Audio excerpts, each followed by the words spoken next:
Aleluya, déselo ese fuerte aplauso al Señor. Más fuerte, más fuerte. Les decía que estamos alegres, estamos contentos. Hoy vamos a arrancar con un nuevo libro, el libro de Apocalipsis. Y les voy a invitar a que abran sus Biblias en Apocalipsis capítulo 1. Recuerden que estuvimos estudiando todo el libro de Daniel. Estuvimos leyendo capítulo a capítulo. Hoy vamos a estar estudiando el Apocalipsis capítulo a capítulo hasta terminarlo y vamos a aprender muchísimo. Va a ser de gran bendición. ¿Cuántos lo creen? ¿Ya? Bueno, Apocalipsis capítulo 1, versículo 1. Se ponen de pie con reverencia a la palabra de Dios, por favor. Ya hemos orado para que el Señor nos hable. Así dice la palabra de Dios, para honrar al Padre, al Hijo y al Espíritu Santo. La revelación ¿de quién? De Jesucristo, que Dios le dio para manifestar a su siervo las cosas que deben suceder ¿cuándo? Pronto. Y declaró enviándola por medio de su ángel a su siervo Juan. El Señor añada bendición a su palabra. Puede sentarse dándole un fuerte aplauso al Señor, por favor. All right. Hoy vamos a estar estudiando la introducción al Apocalipsis y el capítulo 1, all right? Y me gustaría que arrancáramos con lo que es el escritor, ¿ok? El escritor del Apocalipsis, la mayoría de eruditos y de estudiosos de la palabra de Dios piensan, y la mayoría de pastores creemos que es el apóstol Juan. Diga conmigo, apóstol Juan. El apóstol Juan es el hijo de Zebedeo. Ahora, hay algunos críticos que dicen, no, ese tuvo que haber sido otro escritor diferente porque no doesn't match, no concuerda, ¿verdad? La forma de escribir con el Evangelio de Juan y con segunda y tercera carta de Juan, con el Apocalipsis. La respuesta para esas personas que hacen esa objeción es que lo que nosotros estamos a punto de estudiar es literatura apocalíptica y que fue la revelación que se le dio a Juan.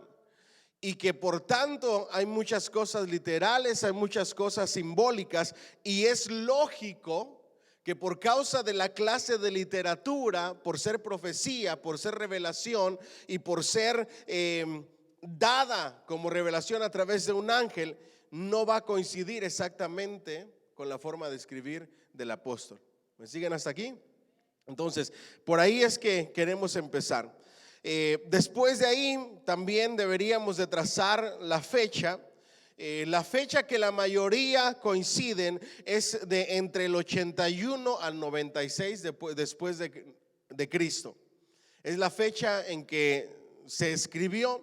Algunos piensan que fue en el 64, pero no coincide con la carta o con la profecía o la palabra a las iglesias, a las 7 iglesias. Concuerda más con el año 81 al 96. Ahora, cabe recordar que para este entonces ya habían pasado 2 terribles persecuciones. ¿Me siguen hasta aquí? La primera fue por Nerón. Diga conmigo, Nerón. Y aproximadamente fue en el año 64, de ahí en adelante, y eso trajo una terrible persecución para los cristianos. Del año 64 en adelante, en el año 70, ustedes recordarán la quema de la ciudad. Le echan la culpa a los cristianos y comienzan a perseguir a la iglesia. La iglesia perseguida por causa de Nerón. Pero luego, en estos otros años, en el 81 en adelante, vemos la persecución de Domiciano, que muchos historiadores piensan que fue, o que se le pudiera llamar, el Nerón revivido, por la crueldad y por la persecución. Fue tanta la persecución y tan terrible la persecución del emperador Domiciano, que a este apóstol, el apóstol Juan, la tradición enseña, no la Biblia, pero la tradición enseña que antes de ser llevado a la isla de Patmos, trataron de matarlo echándolo a una olla de aceite hirviendo, pero no murió, sino que sobrevivió a ese intento de asesinato, y luego de ahí se lo llevaron a la isla de Patmos. Diga conmigo, terrible persecución. En estos momentos de estas dos terribles persecuciones y en esta segunda del emperador Domiciano es cuando a Juan lo destierran, lo toman preso y lo llevan a la isla de ¿qué? De Patmos. Ahora yo tengo una imagen, no sé si me la pueden poner ahí, Misuli, no, yo sé que estás trabajando en la compu, si se pudiera, ¿se puede poner o no? La imagen, ¿no por lo pronto? Ok, los que están en pantalla sí la van a ver. Okay. Luego ustedes revisan el live. Es que se nos dañó la computadora el domingo, tuvimos que hacer restart a la de proyección y un montón de cosas. Pero los que están en pantalla ya la puso, ¿verdad? Ahí sí la pueden ver. Ustedes después revisan el live y ahí va a salir la imagen. Lo que ustedes van a ver ahí es la isla de Patmos. Está Turquía, están las 7 iglesias en el Asia Menor. El Asia Menor no es el Asia que nosotros conocemos de los asiáticos, sino el Asia Menor, hoy Turquía. Ahí están las 7 iglesias y luego está la isla de Patmos. Luego del otro lado, ustedes van a ver ahí en el mapa, la isla de Patmos era una isla no como para vacacionar, ¿ok? Porque cuando nosotros pensamos en islas, empezamos a pensar en playas, en vegetación, en sol. No es una isla como la que ustedes se imaginan en la época del apóstol Juan, desterrado. Era una isla árida, ¿ok? Una isla donde no había mucha vegetación, una isla desértica, a donde llevaban a las personas presas, ¿ok? Ahí fue desterrado el apóstol Juan, ¿ok? Entonces, les mencionaba que la persecución de Domiciano hacen que lo quieran matar, sobrevive al intento de asesinato, lo destierran y lo llevan a la isla a la isla de Patmos. Ahí el apóstol Juan ya tendría casi 90 años, ¿ok? Cuando es desterrado, cuando está escribiendo el Apocalipsis, ya es un anciano que está en sus últimos años de vida. Y Dios, aún en medio de su vejez, a él le place darle esta gran revelación, porque para él no hay nada imposible y él puede usar a quien él le plazca a la edad que a él le plazca. ¿Cuánto le dan un aplauso fuerte al Señor? Entonces el apóstol Juan, ya de edad avanzada, está desterrado en la isla de Patmos, sin esperanza, una isla árida, una isla desértica, y ahí Dios decide darle esta revelación. Ahora, aquí hay algo que ustedes tienen que saber como estudiosos de la palabra de Dios. Apocalipsis viene de una palabra griega que significa revelación o descubrimiento. Diga conmigo, revelación o descubrimiento. Es como cuando en Nueva York hacen una estatua y la van a revelar a la gente. Lo que hacen es que le ponen una sábana y cuando ya está la hora, el día y toda la gente reunida, le quitan esa sábana y entonces descubren esa estatua, revelan esa estatua. Eso es lo que significa Apocalipsis. Diga conmigo, Apocalipsis. Ahora, ojo aquí, esto es bien importante que ustedes lo sepan. Apocalipsis se traduce como revelación, no revelaciones. ¿Ok? Es teológicamente incorrecto llamarle al Apocalipsis el libro de revelaciones. No es el libro de las revelaciones, es el libro de la revelación. ¿De qué revelación? De Jesucristo. ¿Ok? ¿Me siguen hasta aquí? Entonces, antes de irnos a lo que es la revelación, al inicio de esta clase yo les contaba que había por lo menos 3 escuelas de pensamiento: amilenialismo, premilenialismo y postmilenialismo. Lo pueden repasar esa clase. Pero también hoy quiero hablarles acerca de las escuelas de interpretación literaria, que son las más famosas, ¿ok? La primera de ellas, en cuanto a puntos de vista acerca de cómo interpretar este libro, está la preterista. Diga conmigo, preterista. La interpretación preterista en cuanto a literatura considera todas las profecías de este libro como ya cumplidas en la historia de la iglesia primitiva. ¿Qué ustedes piensan de eso? ¿Será que el Apocalipsis es una revelación y todas las cosas que hay en él ya han sido cumplidas en la iglesia primitiva, o todavía hay cosas que van a cumplirse en el futuro? Todavía hay cosas que van a cumplirse en el futuro. Entonces, esta escuela de interpretación es incorrecta. ¿Por qué? Porque la palabra de Dios nos enseña que hay muchas cosas que no se han cumplido. Por lo tanto, no creemos eso, ¿ok? Luego está la histórica, diga conmigo, la escuela histórica, según la cual el libro presenta un panorama de la historia de la iglesia desde los días de Juan hasta el final de los tiempos, ¿ok? Según la cual el libro presenta un panorama de la historia de la iglesia desde los días de Juan hasta el final de los tiempos. Luego está la idealista, tampoco la histórica es correcta, ¿ok? La idealista, que ve en el libro un desarrollo gráfico de los grandes principios que están en constante conflicto, sin referencia alguna a los acontecimientos concretos. No es solamente historia, no es solamente cosas que se van a cumplir. Y luego está la futurista, diga conmigo, la futurista, que considera la mayor parte del libro, los capítulos del 4 al 22, como profecía que todavía espera su cumplimiento. El punto de vista futurista es en el cual nosotros nos basamos, porque tiene más validez hermenéuticamente hablando. ¿Me siguen hasta ahí?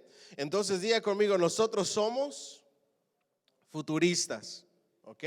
Ahora les voy a enseñar el por qué somos de interpretación futurista. ¿Me siguen hasta aquí? Primero, antes de eso, es la revelación de Jesucristo y Él es el centro de todo el libro. ¿Quién es el centro de todo el libro del Apocalipsis? Jesucristo. Ahora, ojo aquí. Nuestro Señor Jesús le dijo a sus discípulos: el día ni la hora nadie lo sabe, sino solamente mi Padre que está en los cielos. Había cosas que hablaba, pero que nadie entendía.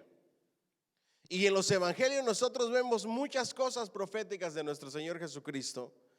Algunas de ellas las hablaba en parábolas y los dejaba así, y nos dejó así. El libro de Apocalipsis es la revelación de aquellas cosas que cuando estaba en vida Él no enseñó, sino que le plació revelarlas en este momento. ¿Me siguen hasta aquí? Todas esas cosas que Él no enseñó de manera completa, vino a revelarlas, y el centro del libro es la revelación de nuestro Señor Jesucristo, y Él es el centro de este libro. ¿En qué? En su gloria de Salvador resucitado. Diga conmigo, el resucitado, glorioso Salvador, ¿ok? Dirige a sus iglesias en la tierra en el capítulo 2 en adelante.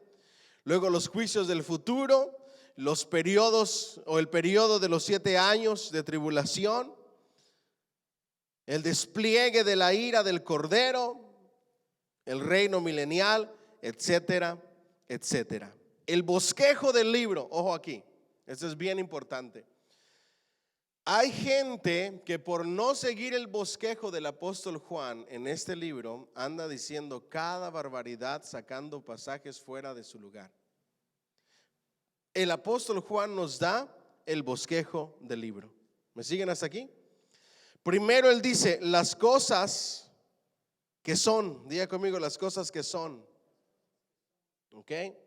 Eso abarca capítulo 2, 3 y luego del 4 en adelante las cosas que han de ser después de estas. ¿Me siguen hasta aquí? En el capítulo 1 vamos a ver la revelación. Capítulo 2 y 3 nos habla de las cosas que son. Diga conmigo, es el presente. Desde la iglesia primitiva hasta nuestros días es el presente. En el libro de Apocalipsis se mencionan a 7 iglesias. No eran las únicas iglesias que había para la época del apóstol Juan. Había muchas más iglesias, cientos de iglesias establecidas, si no es que miles. Pero se mencionan 7, ¿por qué? El número 7 en el Apocalipsis no nos habla de perfección, nos habla de completo. Diga conmigo, completo. Cada que nosotros vemos el número 7 en el Apocalipsis, no está hablando de perfección. Aunque sí, en muchas ocasiones lo completo puede ser perfecto, no en todas las ocasiones. El número 7 nos habla de algo que es algo completo. Y las 7 iglesias nos habla de la condición de la iglesia en todos estos años que han transcurrido hasta el día de hoy. Cada iglesia local se puede ubicar en algún momento de lo que está pasando la iglesia, alguna de las iglesias del Apocalipsis. ¿Me siguen hasta aquí? Y luego de los capítulos 4 en adelante son cosas que no se han cumplido. Sencillo, ¿verdad que sí? Capítulo 2 y 3, condición de la iglesia, desde que ascendió nuestro Señor Jesucristo hasta nuestra época. Del capítulo 4 en adelante son las cosas que no se han cumplido y que no se van a cumplir hasta que nosotros no seamos arrebatados con el Señor.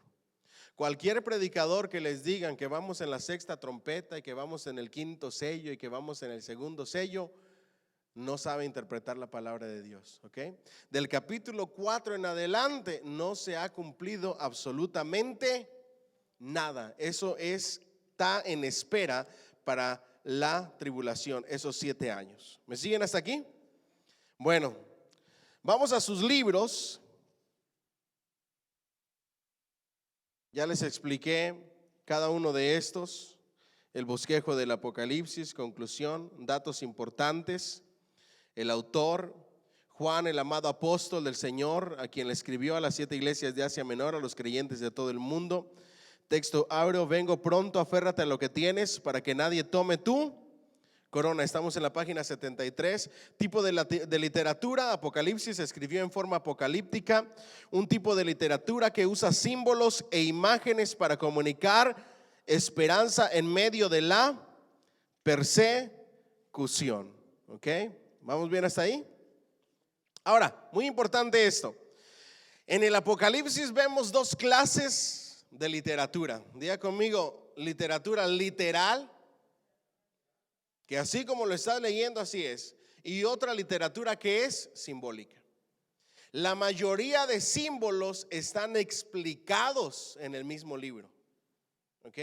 Y algunos otros que no tienen un significado directo y concreto en el libro, por la hermenéutica podemos saber a qué se refiere. Por ejemplo, les doy un ejemplo. Cuando nosotros hablamos de las manos de Dios, les hago una pregunta: ¿Dios tiene manos? No. La escritura dice que Dios es ¿qué? Espíritu, y un espíritu no tiene un cuerpo. Dios es espíritu, entonces Él no tiene manos. Pero nosotros, para poder entender ese lenguaje y poder entender sus atributos divinos y lo que le hace ser Dios, nosotros entendemos a qué se refiere la mano de Dios. La mano de Dios nos habla de fuerza, nos habla de poder, nos habla de cuidado, nos habla de protección. Cuando nosotros pensamos en una mano, todo lo que se nos viene a la mente, en lo que conocemos de una mano, es lo que Dios quiere enseñarnos a través de cuando dice la mano del poder de Dios. Ahora, esta mano debe de interpretarse el uso de ese símbolo de acuerdo al contexto. Si estamos leyendo un pasaje donde habla de la mano de la disciplina de Dios, ¿a qué se está refiriendo? La mano de corrección. Si habla de una mano de protección y lo dice por el contexto, a eso es a lo que se refiere. De esa manera podemos entender muchos de los símbolos que aquí están escritos. ¿Vamos bien hasta ahí? Ahora sí, a leer la Biblia. ¿Empezamos? ¿Listos? Démosle. Capítulo 1, versículo 1. La revelación de Jesucristo. ¿Revelación de quién? ¿Del anticristo?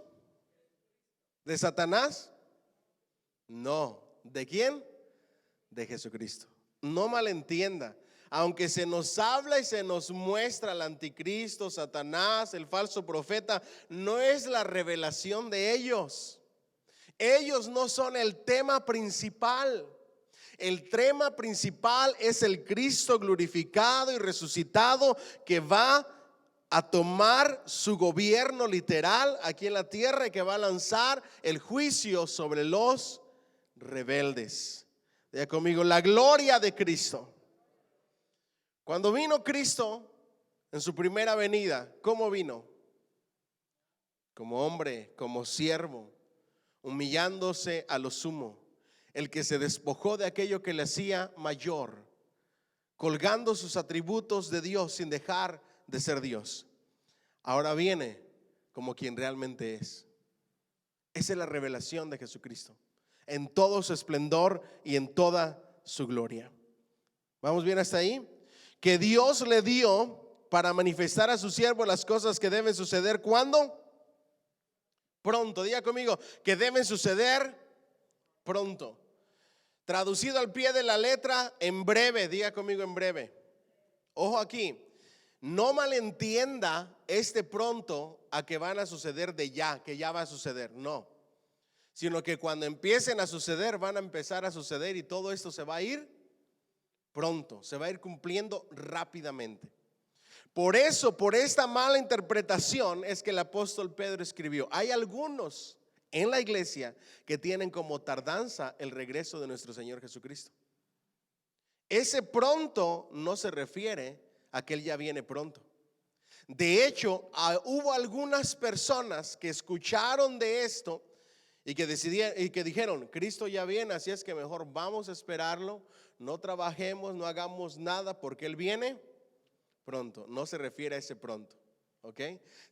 Literalmente es que las cosas que el libro va a narrar a partir del capítulo 4 en adelante van a suceder rápidamente.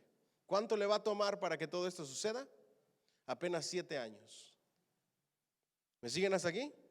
A eso se refiere el pronto. Diga conmigo, pronto. Y las declaró enviándola por medio de su ángel a su siervo, ¿quién? Juan. ¿A través de quién? De un ángel, ¿ok? Que ha dado testimonio de la palabra de Dios y del testimonio de Jesucristo y de todas las cosas que ha visto. Ahora escuche esto. Bienaventurado. Diga bien fuerte, bienaventurado. Mira lo que es el bienaventurado. Número 1, bienaventurado es el que ¿qué? ¿El que qué? ¿En cuántos libros de la Biblia se nos dice que somos bienaventurados cuando leemos?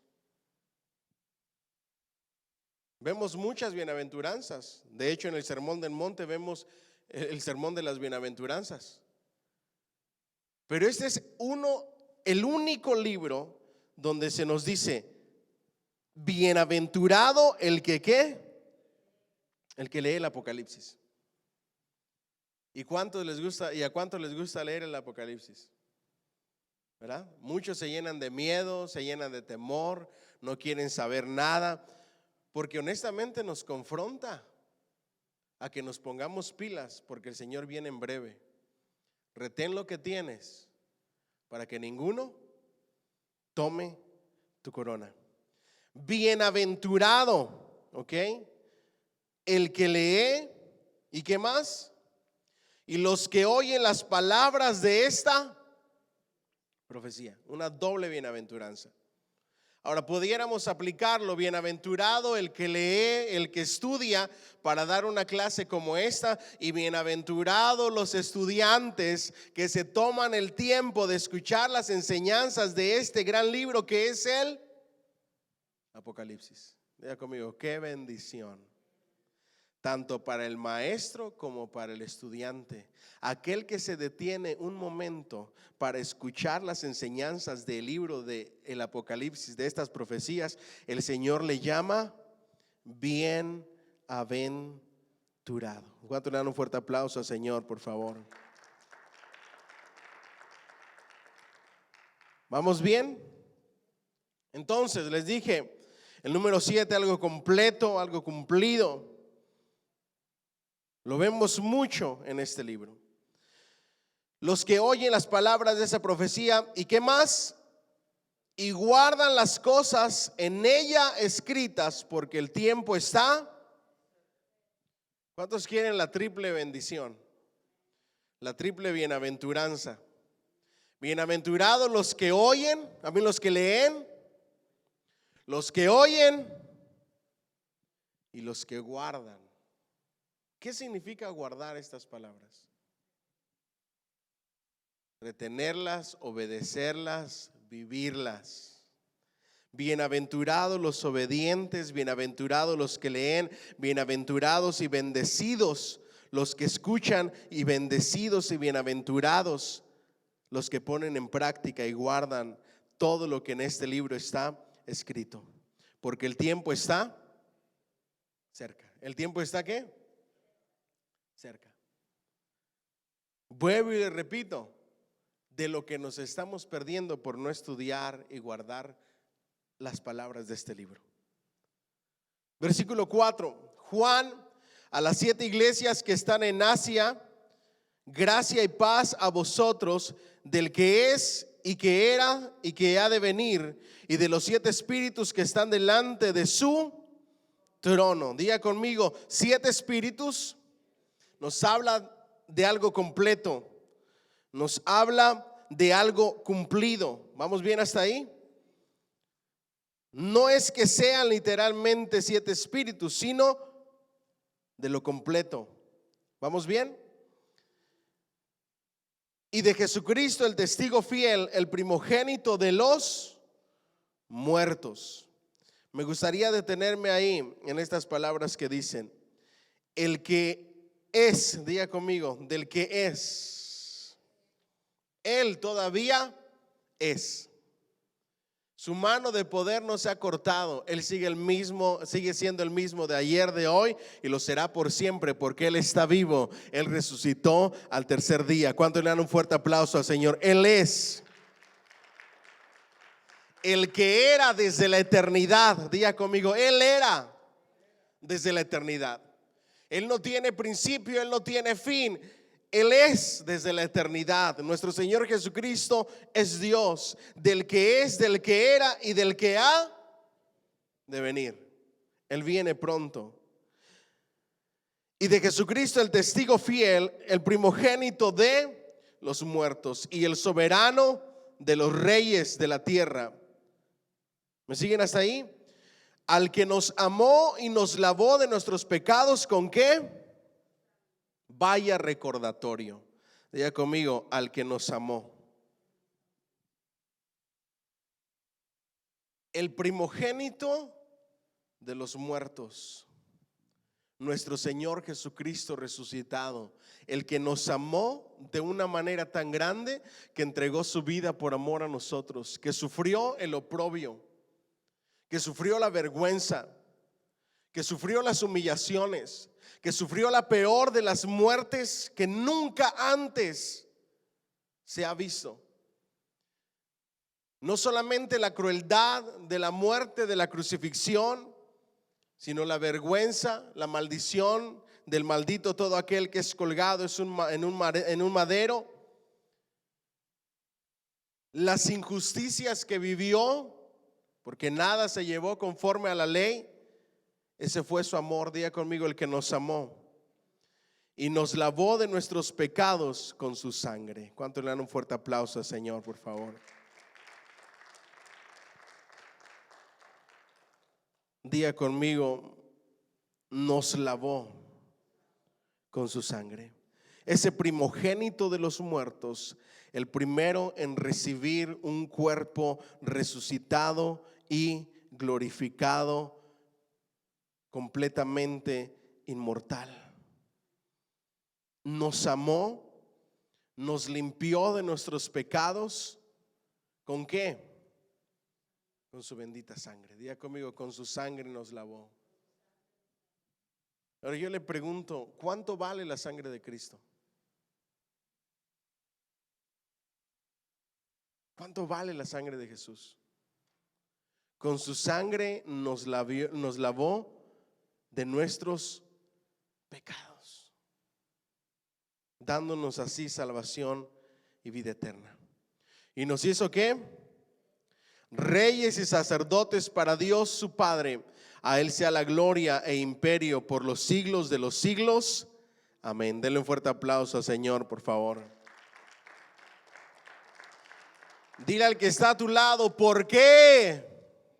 Dile, ¿por qué conformarte con menos si tú sabes lo que eres? Si tú sabes quién eres. Mire las palabras de Juan para la iglesia, para ustedes y para mí. Primero te dice, recuerda cuánto te amó el Señor que entregó su vida por amor a ti. Recuerda que nos lavó con su preciosa y bendita sangre para hacernos reyes y sacerdotes. ¿Cuántos se consideran langostas aquí?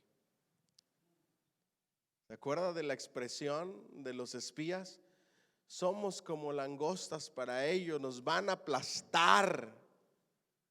¿Cuántos se consideran pan comible por todos? Nos van a comer como pan. Algunos cristianos de hoy en día que les gusta victimizarse por todo, deberían de entender quiénes son en Cristo Jesús. Ya conmigo, yo no soy víctima.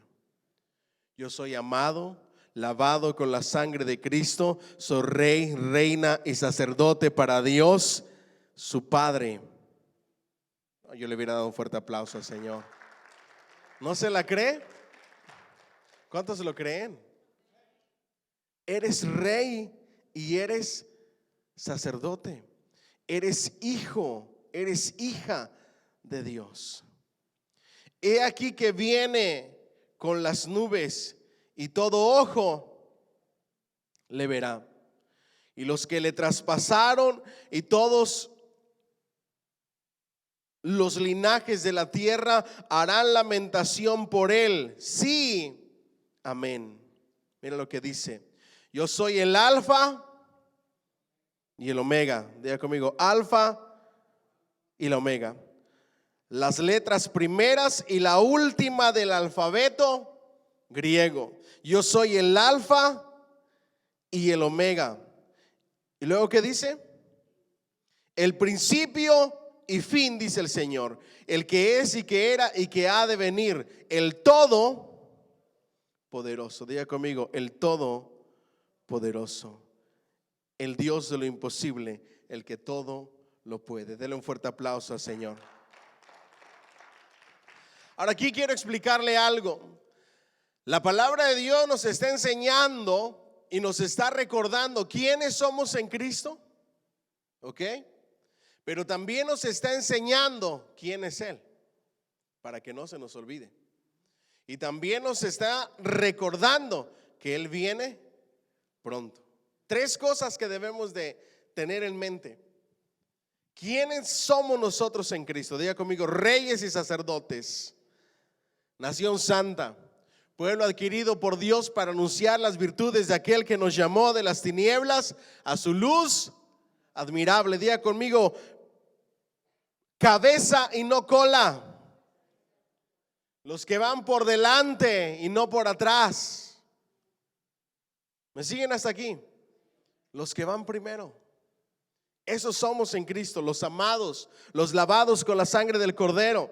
Pero que tampoco se nos olvide que Él es el alfa y el omega, el principio y el fin, el que es, el que era y el que ha de venir. Él es el todopoderoso. Hay un corito que dice, tengo un Dios que todo, ¿qué? Lo puede. Hoy más que nunca debemos de recordar que Él es el Dios todopoderoso. ¿Qué hay imposible para Dios? Dile al que está a tu lado, entonces, ¿por qué tanto miedo? ¿Ah? ¿Por qué tanto miedo si Él es el todopoderoso? ¿Por qué tanto temor? ¿Por qué tanta incertidumbre? ¿Por qué tanta preocupación? ¿Por qué tanta ansiedad? ¿Por qué tanta depresión? ¿Por qué tantos ataques de pánico? Si Él es el todopoderoso. No es el que puede algunas cosas y otras no. Él es el que todo lo puede. Ese Dios para quien no hay nada imposible. Denle un fuerte aplauso, Señor, por favor. Diga conmigo, nada. Dígalo más fuerte, nada. Nada es imposible para Él. Yo, Juan, ahí muestra quién es el escritor, vuestro hermano y copartícipe vuestro en la tribulación en el reino y en la paciencia de Jesucristo, estaba en la isla llamada ¿qué? Patmos, por causa de la palabra de Dios y el testimonio de ¿quién? De Jesucristo. Miren la forma de presentarse de Juan el apóstol, quien está hablándonos de una revelación. Él pudiera decir: yo, Juan, el apóstol, profeta, doctor, evangelista, maestro, conferencista, fulanito de tal. ¿Se ha visto que así se presentan algunos? Si les pudieras poner más cosas, se pondrían más cosas. Ya casi se quieren poner la cuarta persona de la Trinidad con ustedes, fulanito de tal, y la ovación del público. Es increíble cómo los mismos cristianos ovacionan a otros creyentes. Le ponen alfombra para que caminen, hay que traerlos en primera clase, y hay que rentar una limusina o un carro último modelo para que puedan llevarlos a donde tienen que ir. Mira lo que estaba recibiendo Juan. Estaba recibiendo la revelación del Cristo resucitado y glorificado. Y todavía cuando se presenta dice: vuestro hermano. Hasta escalofríos me dan de tanta humildad. Ojalá hoy en día hubiera la humildad que había en el apóstol Juan. Un verdadero apóstol, no como los que se hacen llamar apóstoles hoy, que quieren pleitesía y que quieren tributo y que quieren no sé qué tanta cosa. Dice: yo, Juan, vuestro hermano. Diga conmigo, humildad. Una lección de humildad. Diga bien fuerte, una lección de humildad. ¿Cómo te debes de presentar con tus hermanos? Yo, vuestro hermano. ¿Me siguen hasta aquí? Hay unos que se presentan con sus profesiones. Doctor fulanito de tal, muy buenas tardes. Nada más quería saber su nombre, no su profesión. Abogado, ingeniero, arquitecto. ¿Ustedes creen que eso sucede en las iglesias? Seguro que sí. Si no, el apóstol Pablo no hubiera enseñado y hubiera dicho: que nadie tenga un alto concepto de sí, más del que no debe ¿qué? De tener. Antes cada uno piense de sí mismo con cordura, viendo a los demás y considerando a los demás como superiores a uno mismo. Diga conmigo, eso es humildad. Y luego dice: copartícipe vuestro en tribulación. Diga conmigo, copartícipe. ¿Sabe qué está diciendo el apóstol? Que todos estamos en la misma barca. Y eso le da una gran lección a la iglesia, porque piensan que los líderes religiosos, que los líderes ministeriales, los pastores, los ministros, los misioneros, ellos no tienen problemas. Ellos tienen la vida resuelta. Ellos son personas que nunca les pasa nada, no se les daña un carro, no se enferman, no tienen necesidades, no sufren decepciones, no tienen problemas familiares, no tienen problemas matrimoniales, porque son pastores. Diga conmigo, copartícipes en las tribulaciones. Todos estamos en esta misma barca y todos pasamos por tribulaciones, sin importar el llamado que Dios nos ha dado. ¿Alguien dice amén? Diga conmigo, copartícipe vuestro en la tribulación en el reino. Todos los problemas y las tribulaciones por las que estemos pasando nos afectan a todos por igual. Así es que hoy tiene que aprender a quitarle la aureola de ángel caído del cielo a los ministros del evangelio. ¿Alguien dice amén? Diga conmigo, son seres humanos como yo. ¿Alguien dice amén? En una ocasión le dijeron, bueno, no le voy a decir le dijeron, me dijeron a mí. O dijeron acerca de mí. Por primera vez vi al pastor como un hombre. ¿Y entonces qué era antes? ¿Una mujer o un ángel caído del cielo? No sé si hizo ese comentario porque me molesté o porque me puse upset. Nunca le falta el respeto a nadie, pero también me molesto. También me enojan cosas. También me pongo serio cuando las cosas no están bien. Soy ser humano. Nuestro Señor Jesucristo también se enojó en una ocasión y empezó a tirar mesas en el templo. Yo, gracias a Dios, no tiro mesas en ningún lado. Él lo hizo con razón justificada. ¿Me siguen hasta aquí? Pero yo quiero que usted entienda que los pastores y ministros somos copartícipes de las tribulaciones. Y aunque tenemos una mayor responsabilidad, no debemos de tenerlos como ángeles caídos del cielo, porque serían demonios. Pero tampoco deberíamos tenerlos como ángeles celestiales. ¿Me siguen hasta aquí? Debemos tenerlos como humanos, personas con defectos, pero con un llamado y con una responsabilidad, capacitados por Dios para enseñar la palabra de Dios y dirigir a un pueblo que tiene sed y hambre de su presencia. Amén. Den un fuerte aplauso al Señor, por favor. Y en la paciencia de Jesucristo, diga conmigo, paciencia de Jesucristo. Dígalo más fuerte, paciencia de Jesucristo. La palabra paciencia en el griego nos habla de aguante. Diga conmigo, el aguante en las tribulaciones. El aguante en los problemas, el aguante en las situaciones adversas. Esa es la paciencia de Jesucristo.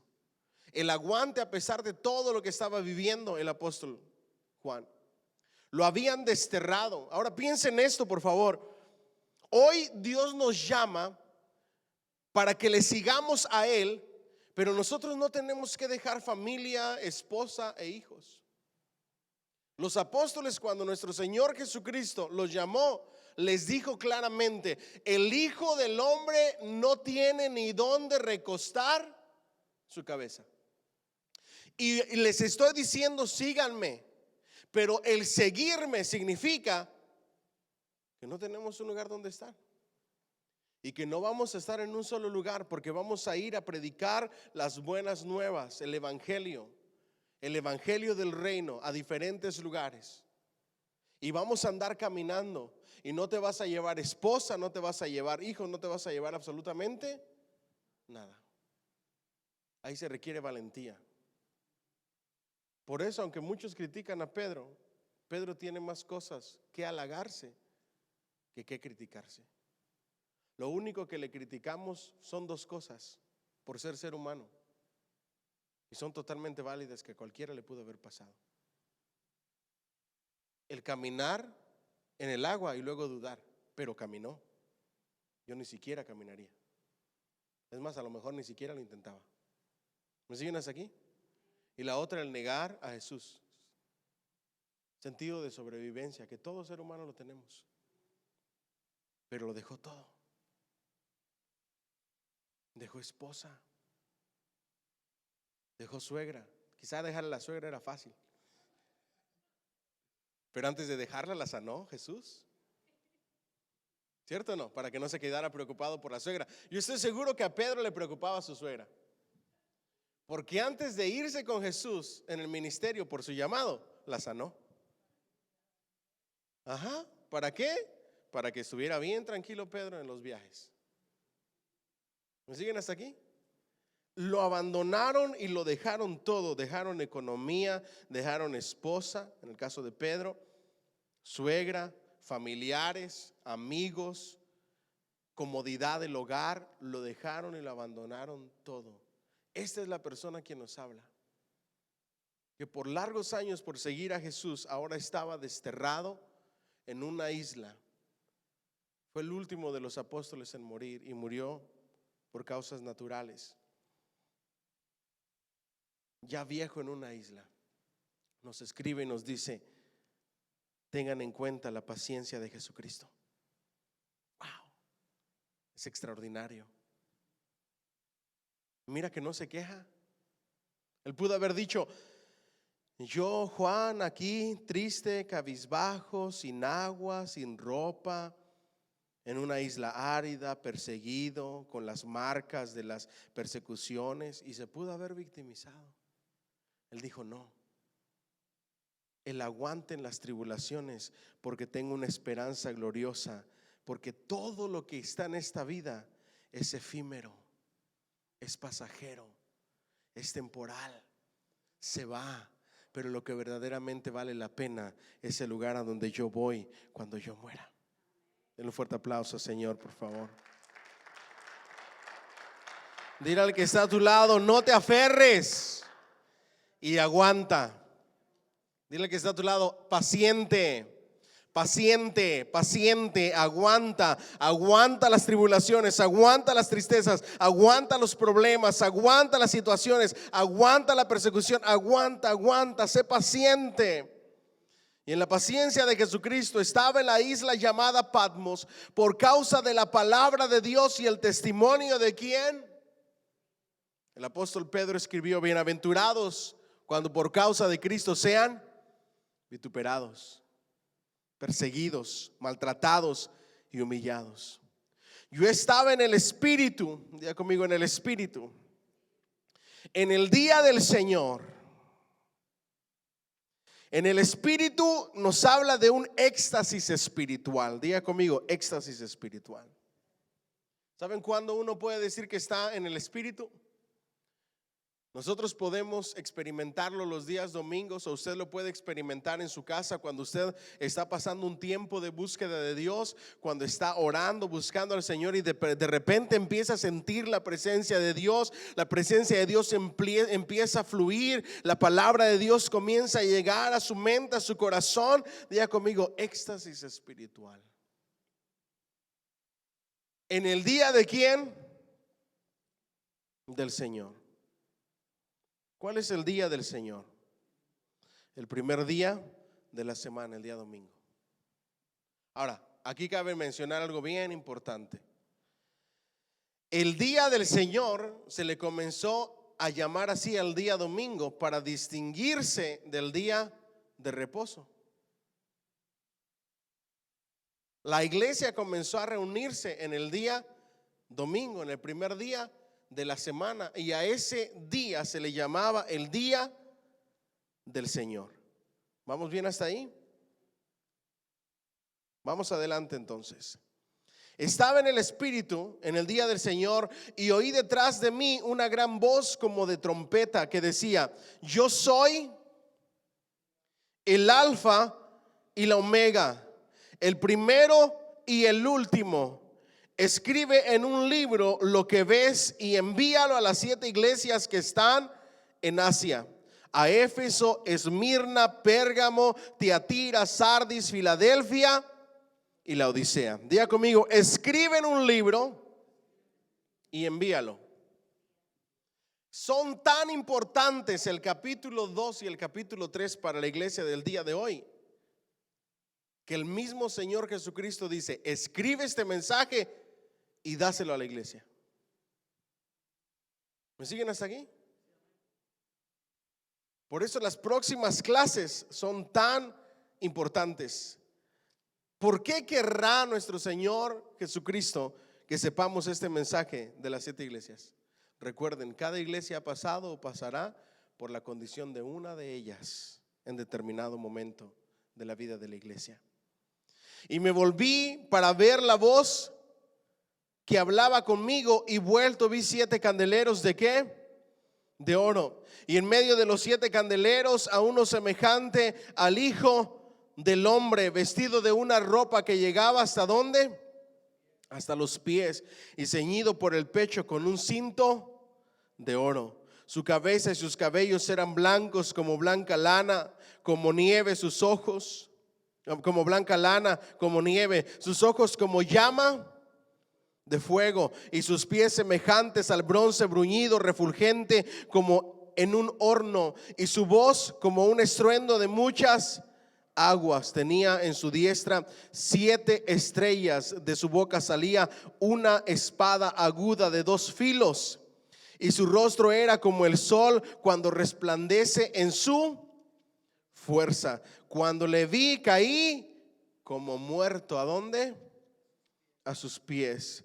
Y él puso su diestra sobre mí, diciéndome: no temas, yo soy el primero y el último, y el que vivo y estuve muerto, mas he aquí que vivo por los siglos de los siglos. Amén. Y tengo las llaves de la muerte y el Hades. Escribe las cosas que has visto, y las que son, y las que han de ser después de estas.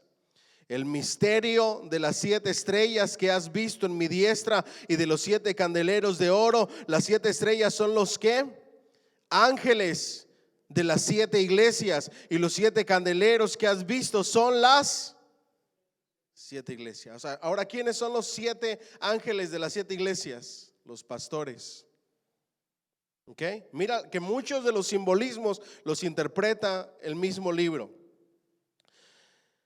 Los 7 candeleros de oro. Dice: el ministerio de las 7 estrellas que has visto a mi diestra, de los 7 candeleros de oro. Las 7 estrellas, ¿quiénes son? Los ángeles de las 7 iglesias, de las 7 iglesias. Los 7 candeleros son los pastores, ángeles de las iglesias.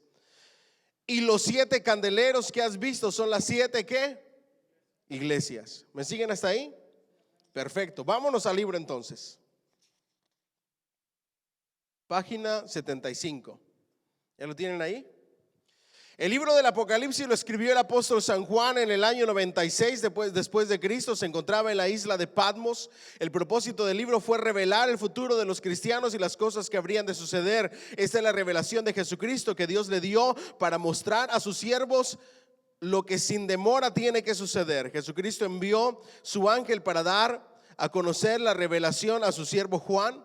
Los versículos del 1 al 3 contienen la introducción del libro. Al estudiar este gran libro hay que tener cuenta de una bendición múltiple para el que lee, oye y el que guarda. ¿Vamos bien? El plan de Dios. El Apocalipsis quita el velo para enseñar a Juan el plan completo de Dios para el fin del mundo. Diga conmigo: el plan completo. Por eso es la revelación. A la vez que da un enfoque de Cristo viniendo de nuevo como una victoria final sobre el mal para establecer su reino. Los versículos del 4 al 6 contienen saludos a las 7 iglesias en Asia Menor. También se consideran una forma de iglesia en sus diferentes condiciones y épocas aquí en la tierra, desde tiempos apostólicos hasta que la iglesia sea arrebatada en el cielo. Los oficios del Señor Jesucristo. Se describe al Padre, quien fue, quien es y quien será en el versículo 5. Y se ve al Señor Jesucristo en sus más grandes oficios. Se describe como profeta, como sacerdote y como rey eterno. También el libro describe los siguientes ministerios del Señor. El testigo fiel, diga conmigo: el testigo fiel. El verbo de Dios. El Cordero de Dios, el soberano de la tierra. Como verbo de Dios, Él nos ha hecho hijos de Dios. Como Cordero de Dios, Él nos ha librado de nuestros pecados con su sangre. Como león de Dios, Él nos ha hecho ¿qué? Reyes. Y entonces, ¿qué somos? Diga conmigo: hijos de Dios. ¿Vamos bien hasta ahí? Díganlo más fuerte: hijos de Dios, librados de nuestros pecados con su sangre, reyes y sacerdotes. Denle un fuerte aplauso al Señor, por favor.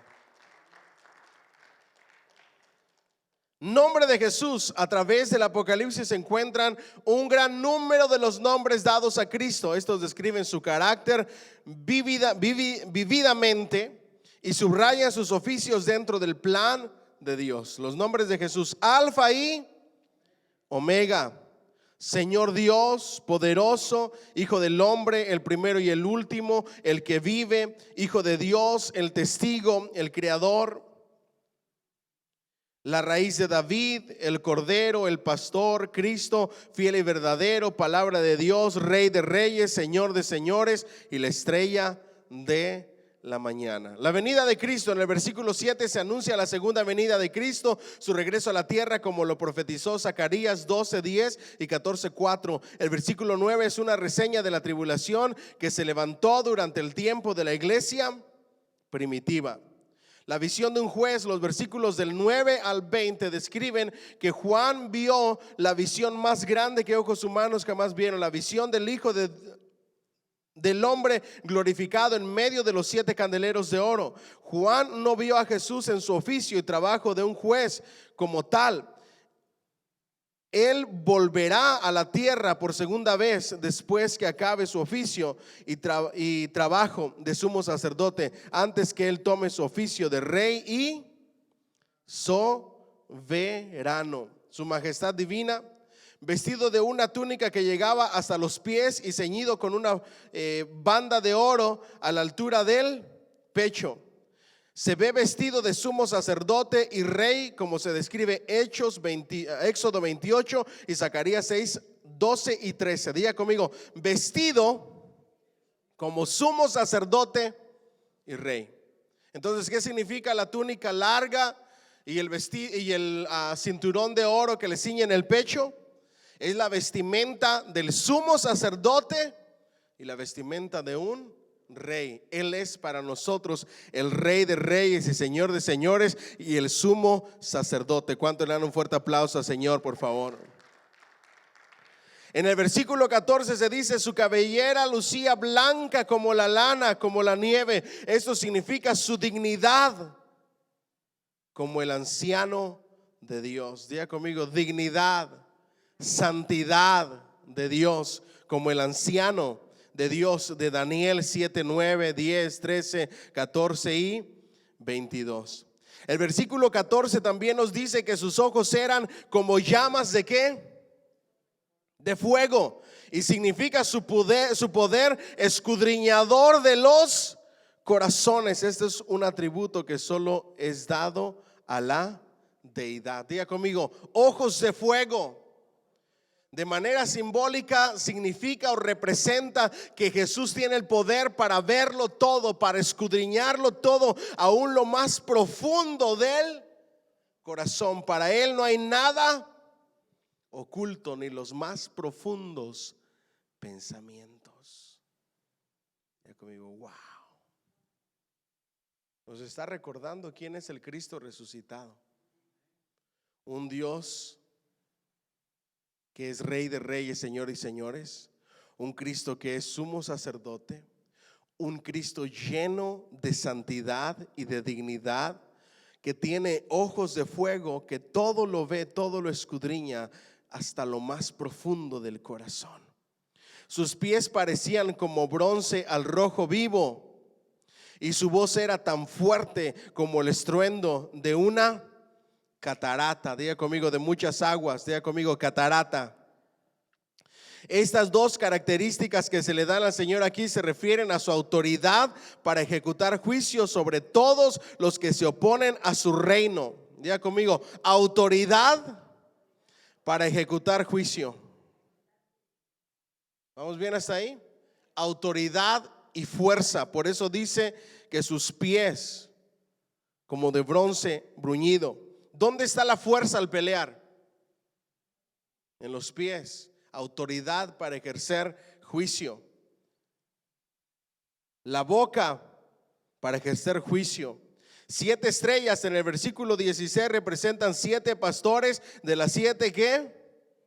Iglesias. Diga conmigo, 7 iglesias, 7 estrellas, 7 ángeles, 7 pastores.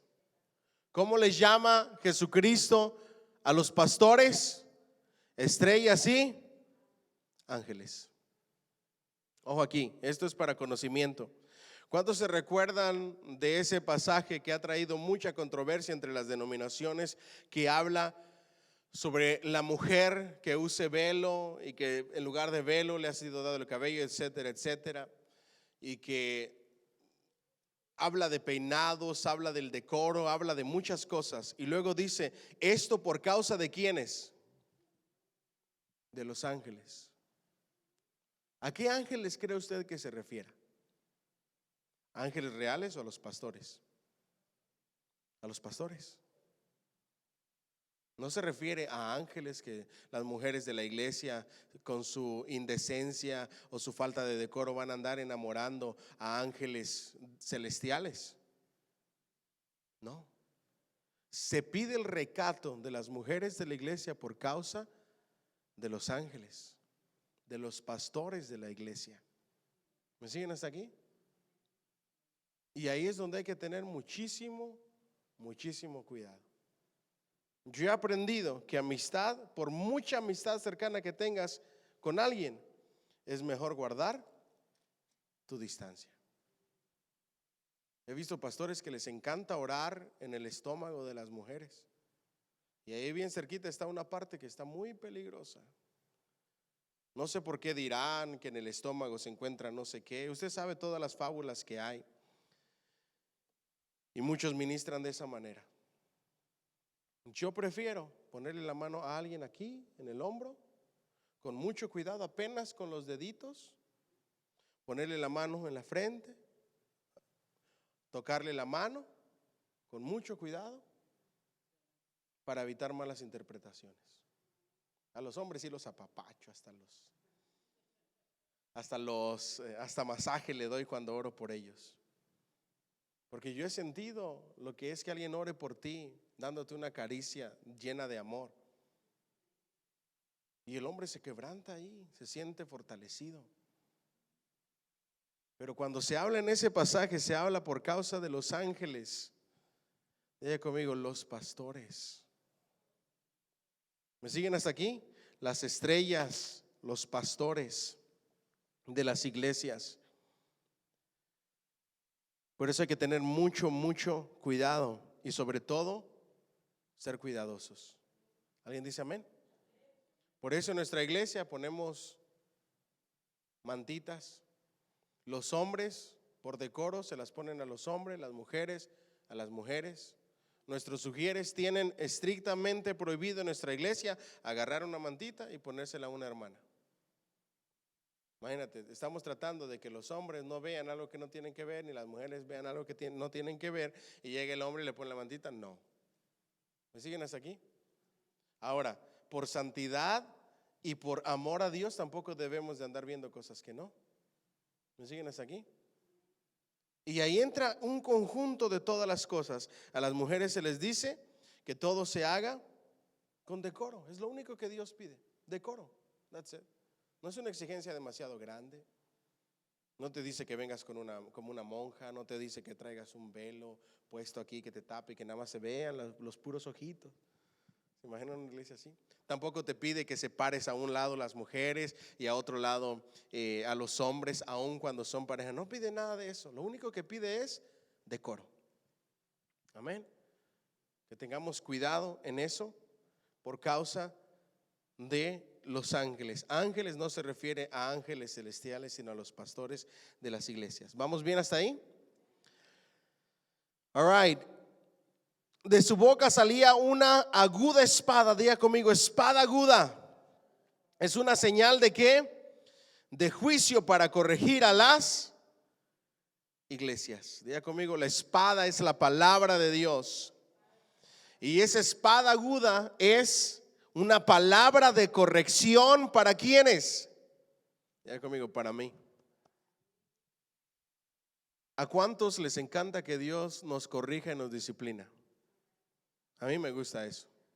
Es doloroso, la disciplina es dolorosa. ¿Cuántos están conmigo? El que Dios te corrija es fuerte, pero también es algo glorioso, porque dice la escritura, aquel a quien ama, disciplina. Con eso no le estoy diciendo que diga, es que mi esposa me pega, pero así me expresa que me ama. Así me expresa que me ama. No, es por mi bien. Me maltrata, pero es por amor. No, estamos hablando de la disciplina, de la corrección. ¿Me siguen hasta aquí? Es bueno que Dios nos discipline y nos corrija, aunque doloroso, pero ahora sí, con toda la palabra, es por nuestro propio bien. Amén, porque nos ama, nos disciplina y corrige a aquel que ha tomado por hijo. Esa es la espada aguda. Déselo fuerte al Señor. Para corregir a las iglesias. Su rostro era como el sol. Es una representación de su majestad, su grandeza y gloria. Diga conmigo: majestad, grandeza y gloria. Su rostro es como el sol, y por eso en el paraíso no hay tinieblas, no hay noche, ni hay necesidad de luz, porque Dios en su grandeza, Jesucristo, lo alumbra todo. Wow, eso debe de ser glorioso. Estaba viendo lugares interesantes o diferentes en el planeta, y hay un país, no un país, una ciudad que está entre dos montes, está en un valle, y gran parte del día está en tinieblas, aunque sea de día, porque las montañas tapan la luz del sol. Entonces lo que hicieron fue crear o hacer grandes espejos, ponerlos en la montaña para que se reflejara la luz del sol y alumbrara la ciudad. Y es así como viven y habitan esa gente. Imagínense habitar con el resplandor de la gloria del Señor en un rostro como el sol. Ha de ser algo extraordinario. ¿Cuántos quieren verlo ya? Yo también. Miren lo que dijo amén. Entonces, ¿por qué tiene tanto miedo? ¿Sabe lo que eso significa, verdad? ¿Ah? Ya queremos verlo. Ya queremos irnos con Él. Esa debería de ser nuestra actitud. Mientras más rápido, mejor. No le tenga miedo a nada, porque es mejor allá con Él. ¿Se puede imaginar contemplar lo que Juan estaba viendo y contemplando? Ya no va a ser ese Jesús hecho siervo, humillándose hasta la muerte. Va a ser el Cristo glorificado como Rey de Reyes y Señor de Señores, el Todopoderoso. La grandeza del Hijo de Dios es la que vamos a contemplar, su belleza, su hermosura, su autoridad. El primero y el último, y al que vive. En los versículos 17 y 18 se describen sus atributos que pertenecen solo a la deidad, solo a Dios. En el versículo 19 tenemos las tres divisiones del Apocalipsis: las cosas que has visto para el libro, ¿ok? Las cosas que son capítulo 2 y 3. En el capítulo 2 y 3 es, les decía, desde la iglesia primitiva, desde la ascensión de nuestro Señor Jesucristo hasta el día de hoy. Las cosas que han de ser después de estas, del capítulo 4 al 22, todo está en el futuro y nada se ha cumplido. Cuando yo estaba creciendo, que siempre me gustó escuchar y leer y estudiar este libro, escuchaba predicadores y me enseñaban y decían: ya para ahorita ya vamos en el quinto sello. Yo me quedaba bien asustado, digo, si vamos en el quinto sello y no sé en qué trompeta ya íbamos, y yo asustadísimo, y el Señor no había venido. Y no se sorprenda de que haya personas que toman del capítulo 4 en adelante porciones de la Biblia como si estuvieran sucediendo hoy. No es así. Eso debe de quedar bien claro. Del capítulo 4 en adelante nada ha sucedido. Eso es para el futuro. ¿Vamos bien hasta ahí? En estas grandes divisiones se pueden identificar los tres tiempos: el tiempo pasado, el tiempo presente y el tiempo futuro. Se pueden ver que todavía están por acontecer las cosas después de del capítulo 3 en adelante. ¿Vamos bien hasta ahí? Perfecto, entonces. All right.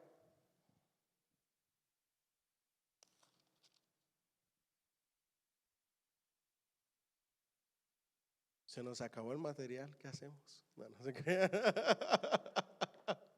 Nos vamos a casa. No. All right. Le vamos a seguir un poquito más con el permiso del del hermano. Dice el capítulo 2, escribe al ángel de la iglesia, ¿en dónde? En Éfeso, el que tiene las 7 estrellas en su diestra, el que anda en medio de los 7 candeleros de oro, dice esto, diga conmigo, el que tiene las 7 estrellas a su diestra. ¿Quiénes son las estrellas? Los pastores. ¿A dónde tienen que estar los pastores? Bajo el gobierno y bajo la autoridad de ¿quién? De Cristo Jesús.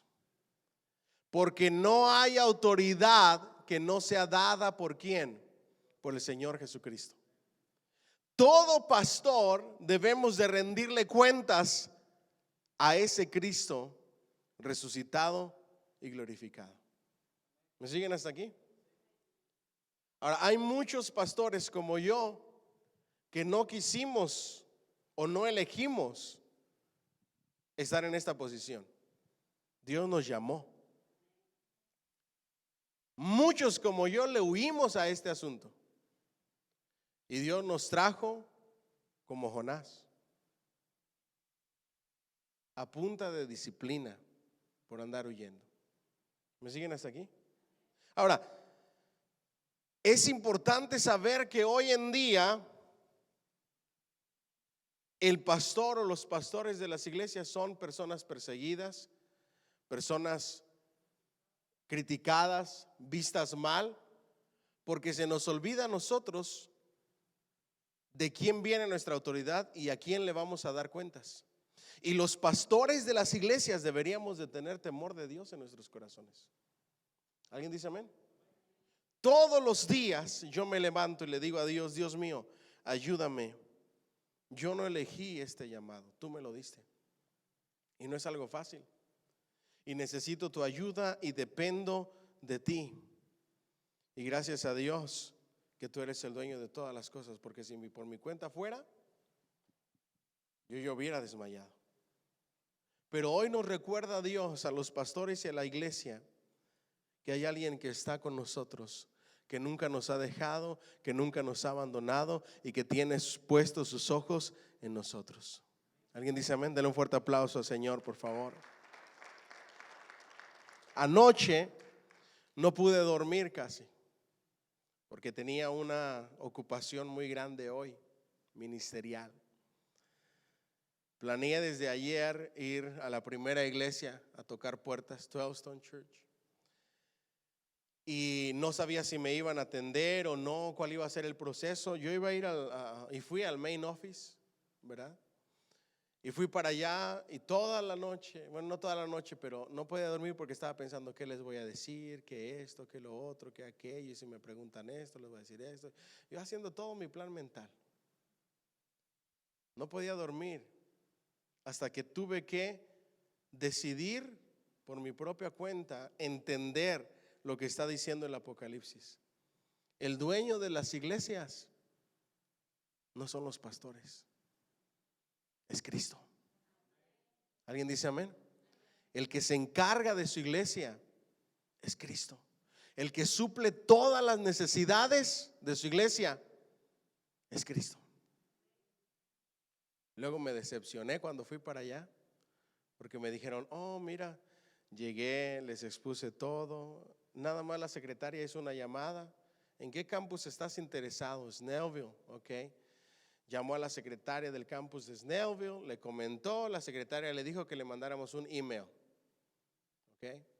Ahora tengo todo lo que me dije a mí mismo que no podía dormir, lo tengo que poner en papel.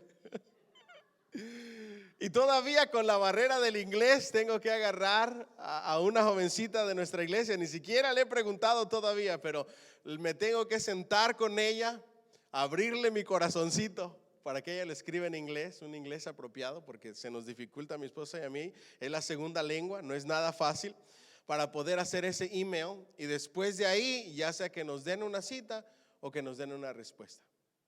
Y apenas es la primera. Ahí es donde dice, las estrellas en su diestra, el que anda en medio de los 7 candeleros de oro. Diga conmigo, el que anda en medio. Y esto a nosotros se nos olvida. ¿Quiénes son los 7 candeleros de oro? Las 7 iglesias.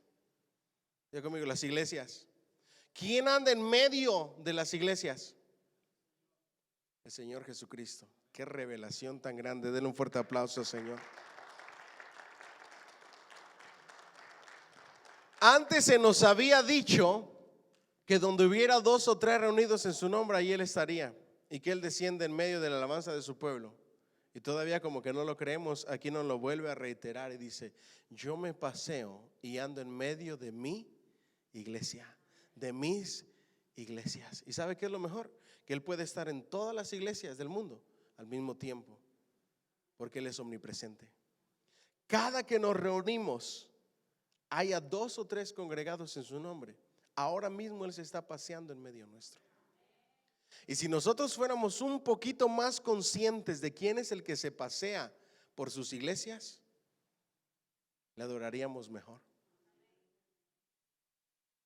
le exaltaríamos mejor, no nos dormiríamos en la predicación. Imagínate que nuestros ojos espirituales fueran abiertos y que mientras está la estrella predicando, o sea, la estrella del Apocalipsis, ¿no? Los pastores, el ángel predicando, y está con todo su corazón predicando, y allá está fulanito dormido. Imagínate que fueran abiertos los ojos espirituales de todo el mundo y que pudieras ver a Jesús al lado del que se está durmiendo, tratando de despertarlo. ¿Cuántos estamos aquí? Cuando yo aprendí esto desde muy pequeño, en clases de Apocalipsis, de este libro. Yo me quedaba sorprendido. Y cada que me reúno, se los digo de verdad, cada que nos reunimos, cada que estamos adorando a Dios, yo me imagino este versículo, a nuestro Señor Jesucristo paseándose por sus iglesias, al Espíritu Santo paseándose en medio nuestro. Y cuando mi mente se quiere ir por otro lado, ¿qué cree que hago? La regreso de voladita, porque siento que el Espíritu Santo me está cuidando y me está viendo. Yo no sé si soy el único que tiene una mente demasiado que siempre está pensando algo. Y a veces estoy orando y si no me concentro en lo que estoy diciendo, estoy orando y mi mente se está yendo por otro lado.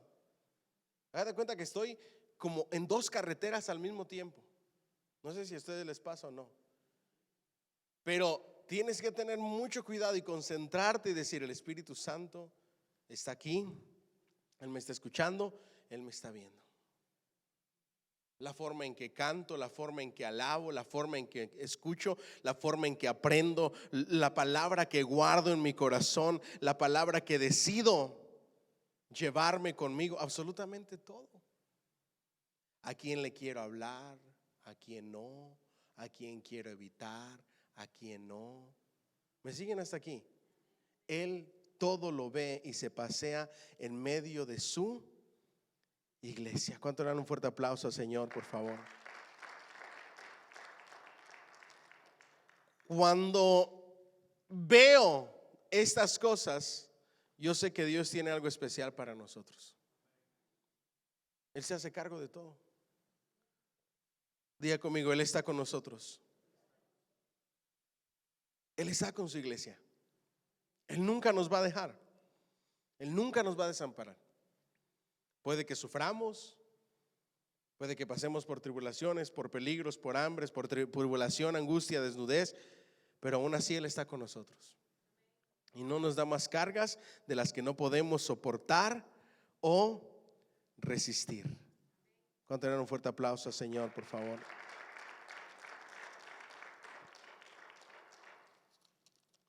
Ahora, cuando vemos a nuestro Señor Jesucristo glorificado y vemos la palabra, que es esa espada aguda, la palabra de Dios, nos habla de un término griego que es macaira o machete corto, que se utilizaba para lo defensivo, ¿ok? Luego también rompaía o espada larga de ataque. Ahora, ¿cuál es la que se habla aquí? Diga conmigo, la espada del juicio. Y con esto quiero cerrar. Dios, nuestro Señor Jesucristo, viene en breve para darle juicio a las naciones, pero también para darnos nuestra recompensa. Amén. Ahora yo le hago esta pregunta para cerrar. ¿Cuál quiere usted que sea su recompensa? ¿Una buena recompensa? ¿Una más o menos? ¿O una mala recompensa? Si usted quiere una buena recompensa, tiene que hacerse consciente de que el Espíritu de Dios se pasea en medio de su pueblo y de que nuestro Señor Jesucristo se pasea por sus iglesias. ¿Alguien dice amén?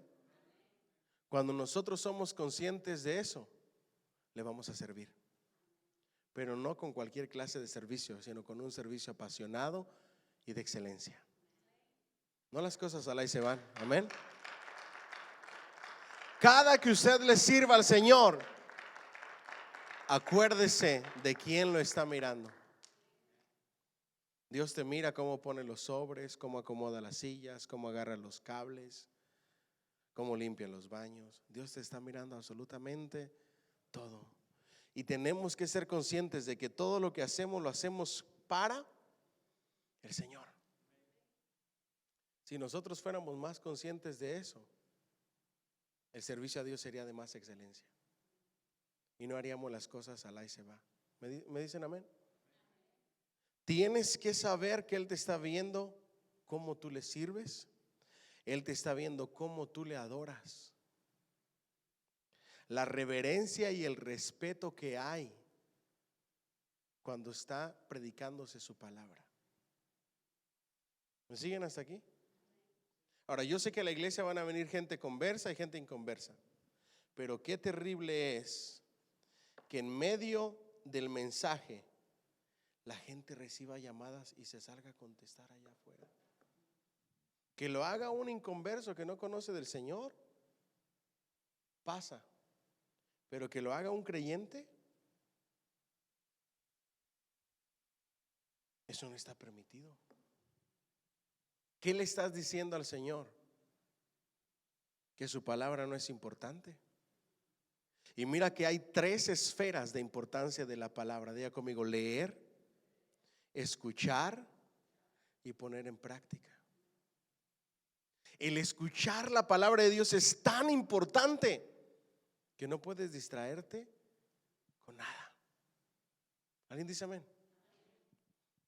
Y lo peor es que estés en la alabanza, en la adoración o en el mensaje de la palabra de Dios y que estés en las redes sociales viendo cualquier otra cosa,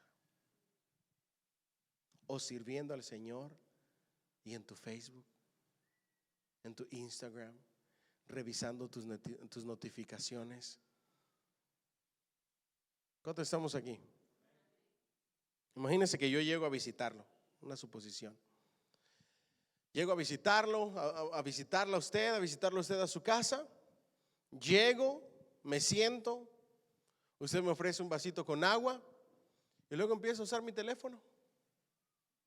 1 hora estuve con usted usando mi teléfono, me levanto y le digo: muchas gracias, fue de gran bendición la visita, que Dios me los bendiga, nos vemos pronto. ¿Cómo se sentiría usted? ¿Ah? Ya no me visite. Una visita así mejor no me la dé. Imagínese al que se pasea en medio de su iglesia, que estableció la liturgia de la iglesia. Escuche esto, ¿sabe qué es la liturgia de la iglesia? Todo lo que hacemos en la iglesia. Gente me ha dicho: pastor, ¿por qué no cambiamos? Porque eso es lo que se tiene que hacer en la iglesia. Porque es la liturgia establecida por nuestro Señor Jesucristo en el Nuevo Testamento. En la iglesia, en el culto de la iglesia, se ora, aunque la gente no le guste orar. Pastores que se tardan mucho orando, a eso venimos a orar. Si te aburre orar en el culto, Te aburre la liturgia de la iglesia, porque la iglesia primitiva se reunía para orar. Diga conmigo, orar. Diga conmigo, escuchar la palabra, estudiar la palabra juntos. Cantaban al Señor, porque dice que cantaban a Dios con himnos, salmos y cánticos espirituales. Ahí entra la alabanza, entra la adoración, y también para partir el pan. Hasta comer juntos es parte de la liturgia, imagínese usted.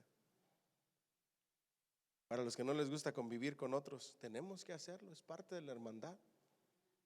¿Me siguen? Entonces, si nos aburre eso, tenemos que recordar al que estableció la liturgia de la iglesia y el que se pasea en medio de esa liturgia, y el que nos está mirando, el cómo, con qué corazón recibimos, porque Él todo lo conoce y todo lo escudriña. Y cuando usted se enoja con el pastor porque piensa que alguien le chismeó y que le está tirando pedradas, el Señor Jesucristo lo está viendo, lo está escudriñando.